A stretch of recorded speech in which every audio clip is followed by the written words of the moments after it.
Here we go again. Landlords angry, rent not being paid, and some new legislation's coming in to support it. Stay tuned. We're going to talk about it.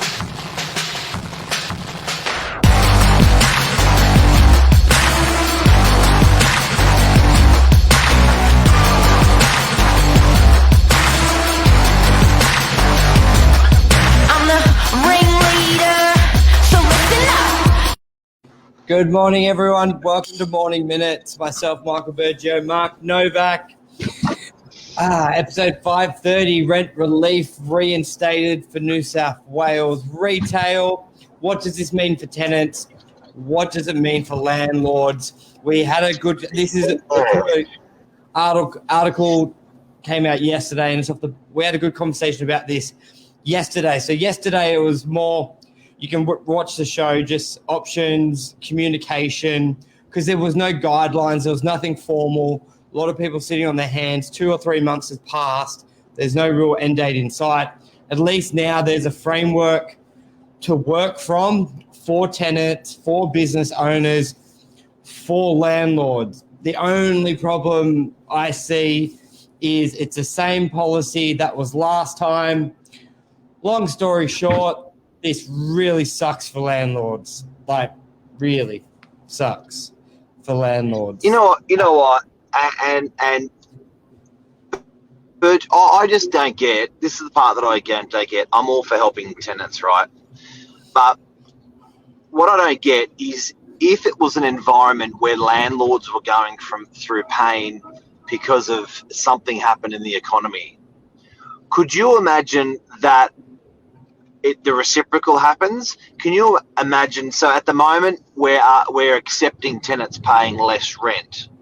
Can you imagine the opposite happening for a landlord, where a landlord goes through some pain and trauma economically, and they have the right to charge tenants more for rent because what the landlords are going through? It wouldn't happen. An example of that would be inflation kicks in, banks raise interest rates, the interest goes through the roof, and the owner needs to be like to the tenant, hey, I need you to pay more. I won't be able to keep this property, sort of thing. Like, that's probably a real life example of how that, because you would sort of think, well, how would that kick in? That's sort of how that could kick in. But just to backtrack a bit, if people aren't aware, so you've got rental relief for residential, which is different to commercial. Residentials, if your income's down 30%, negotiate.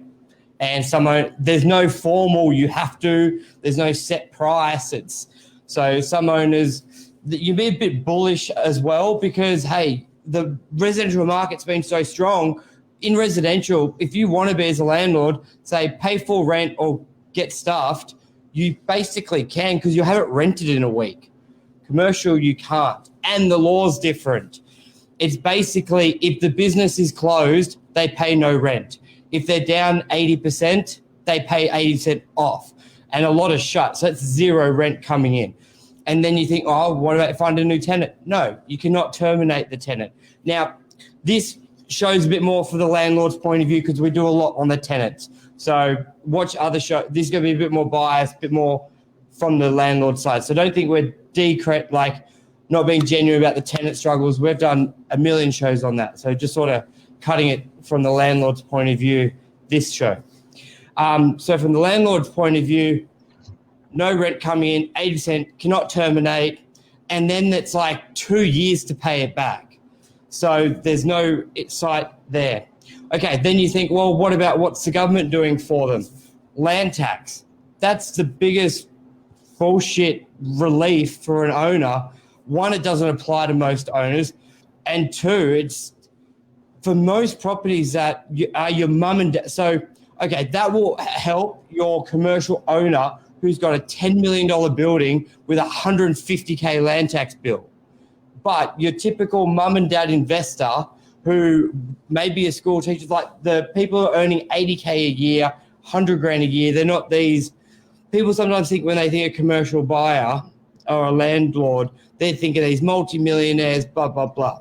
No, they're typical wages, or they could just be retired, sold their residential property, and just bought one commercial property. See that quite often. So land tax not applicable, and now they're going from potentially $1,000 a week income and living off that $1,000 a week because they may have used their super. They may have sold their apartment, which had great equity they owned for 30 years, and just bought one property and may have no mortgage or no income coming in. Strata bills are still due. Council bills are still due. And if they do have a mortgage, the banks aren't coming out saying big rental relief or anything like that. And the owners don't have 2 years to pay it back. If anything, their interest compounds. You talk, Mark, otherwise I'll keep going. It's quite, we're very close to landlords. So that's what's changed. What's changed is since the first COVID wave, ladies and gentlemen, to this COVID wave, the first COVID wave, banks turned up and said, we'll turn your loan off for 6 months. We'll turn your loan off for 12 months. Make no repayments and we'll compound it in the end. Like we'll roll it into the loan, effectively your interest. This time, these landlords often have mortgages. Most of them have mortgages, and their mortgage payments are not being frozen like they were last time. Yet they've installed this law that tenants cannot pay up until January and not be evicted from the property, and the tenants will get half of the rent deferred, and the tenants cannot pay. Hey? Half off and half off and half deferred, isn't it? Depending on their turnover. Yeah. So it's a turnover qualification process that real estate agents have had to become accountants to read these P&L sheets and turnover sheets. But at the end of the day, I just don't think it's right. I don't think it's right that if you've done the right thing, supported yourself, bought a commercial property, and the biggest reason I don't think it's right is because if the shoe was on the other foot, their landlord and the landlord asked the tenant to cop it, it wouldn't happen in this world. It is a one-way, right? I don't like it. It's been years and years and years where it's a tenant's world. Now, don't get me wrong, we've got to work together with tenants. Said Michael, we've done a lot of shows about tenants, their rights, what they can do, what they can't do, fairness and equity. But I just don't see the fairness and equity here, where landlords cop it, and in a different environment, the landlords won't. They're just going to cop it. There's just no clawback. There's no, and when landlords call me going, so what's the help? And it's pretty brutal because it's like there is no help for you. You're screwed because you have to give the rent off. And you can't release the property. You're locked in. And then and I think because a lot of people won't be as close as we are to it, but we know very intimately owners who have one commercial property and that's their livelihood. Like it may bring in $500 a week, $1,000 a week, and that's everything. That's switched off. So now obviously they'll have to go to the government for money, but it's just sometimes they may not be able to apply for that because they may have little savings or stuff like that. But it's and also a lot of them are older. They don't want to go to the government for money, that generation. A lot of them are supporting family, friends, kids in need, single parents. Some of these landlords aren't just supporting themselves with their hard-earned money; they're supporting kids in need, and there is no. They're not eligible to mortgage themselves out of the problem. They're not eligible they used up their savings in the last COVID to get them through, and now they're skint. And it's not even enough time to sell the property, because sometimes these commercial properties, what people don't realise, selling a commercial property is a fine art in your timing, when you're timing it with a lease ending or a lease starting. So it doesn't even leave time to get all that organised. So it's a bit of a clusterfuck at the moment. And I just can't believe that a government can turn around and impose this on a commercial landlord. I just don't see the fairness. You made a good point there. The sale, you basically have an unsaleable asset. If you have a tenant in a lease who doesn't have to pay rent, an investor's not going to touch it with a 10-foot pole unless unless you or a bank. Or a bank, yeah, or unless it's a $700,000 shop and it's a $450 fire sale. Like, you're not able to sell it. It just, you have to wait it out. And you made a good point. They can't refinance because they are generally a lot older. It's pretty. And the tenant's not paying rent. How are you going to get finance for a property? First thing the bank's going to say is show us the lease. And if you've got a tenant that's not, if you don't have a good length of a lease and a tenant that's not paying rent, why is the bank going to lend you money on it? Yeah, so it's pretty dark for landlords. What's Luke saying? It's all about negotiations. A little bit harder on the landlord's point of view because the tenants can just say the law's on my side. I don't have to pay rent and I can drag it out 2 years. Landlords provide affordable accommodation. People don't get it. A clusterfuck. You know what I think is interesting, Burge? I think the approach we are getting asked all the time on what people reckon it's not, we're not as advisors, but just as a punter, how long you reckon COVID's going to go on for? If you look at this legislation, it's taken us to mid-January. It shows you the state government's approach in this wave of COVID. They're not introducing stuff for 4 weeks at a time or in 2 weeks' time. This is like, where are we? August, September, October, November, December. It's almost 6 months away. No, and if you want, we don't actually sort of have to be rocket scientists. We can look at other countries because Australia's quite far behind. So look at Israel, for example. Everyone keeps saying 6 months, 3 months, then we get to vaccination levels. Okay, Israel, 90% vaccinated. Now they're doing third doses because it's worn off, and they're going spikes, lockdowns again. So until the government changes their whole view, this could go on for another year or longer, because the solution they're proposing, or the deadline, it hasn't worked in other countries who are 6 to 12 months ahead of us. So it's... And I want to know what the banks are doing. What are the banks doing? If the government can come along and push this on commercial landlords, that they must support their tenant in not paying rent, then why aren't they pushing the banks in saying they must support landlords from tenants that are not being paid in residential and commercial? Where are the frigging banks this time? They were very quick on the trigger last time, and they haven't even touched the trigger this time. Anything. Yeah, that's a good point. And the only thing I can think of is, I don't know, it's an oversight, landlords, commercial.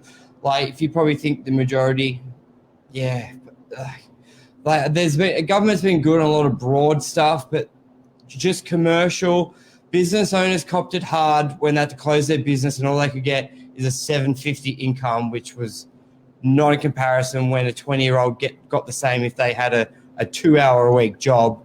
So this whole thing, I think, it's just commercial tenants and landlords has just been overlooked. It's because what's been applied isn't realistic. That's all I can say. Like, if you had and again, putting ourselves in tenants' shoes, they've got to fit out on a property. This is only temporary, this COVID thing. They have a wonderful business, but the business is just not working with these restrictions. That's the situation.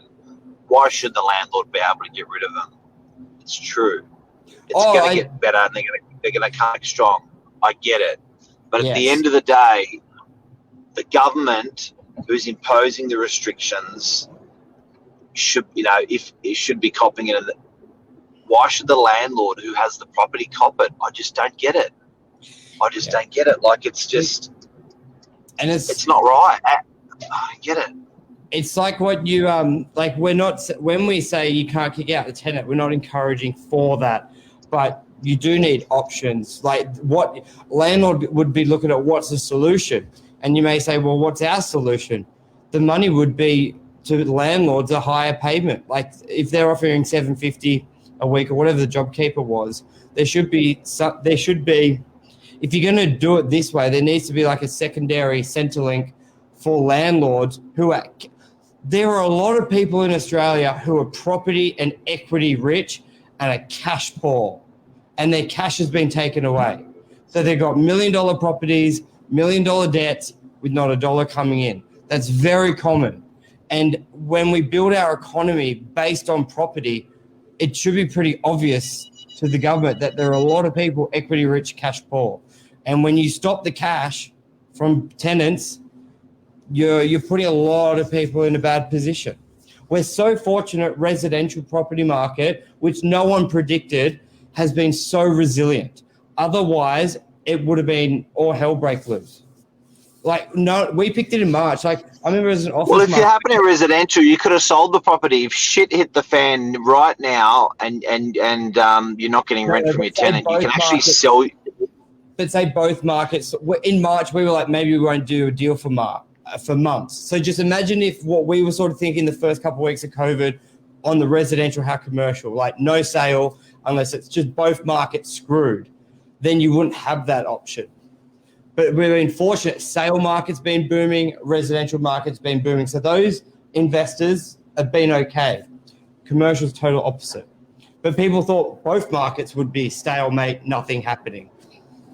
So very fortunate. But my point is this time around, which is where we are now, if you can sell a residential property and there's a bit of if there's a big debt against it, you generally got a bit of fat there because of COVID-1.